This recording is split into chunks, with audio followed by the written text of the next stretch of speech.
We know that in the early drafts of Black Widow, Iron Man did make an appearance. Ultimately, that was cut by the time the final product came out, but now the writer of the film reveals what exactly that appearance and cameo was, and I don't think we really missed much at all.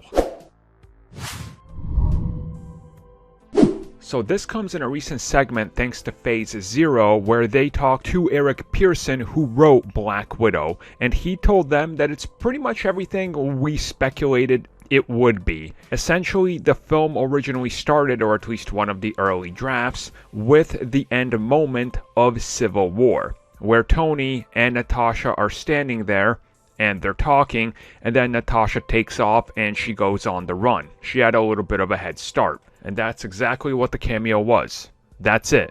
So there you go.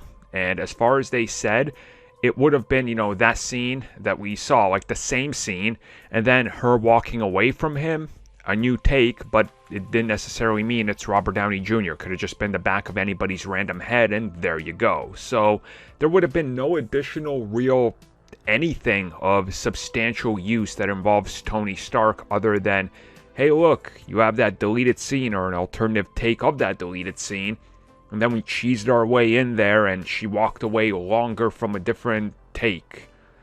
Okay, talk about fan servicey pointless things that don't matter.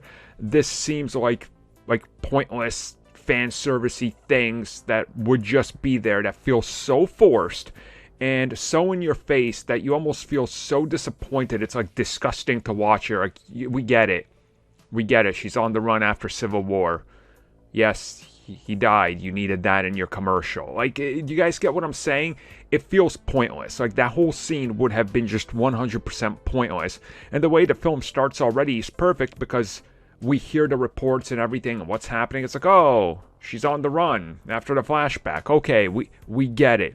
Ross is after her because she just literally left the compound a little bit ago. So this all sort of worked out in the end, I think, in a better way that manages to make it about Natasha and not about, here's Cameo because.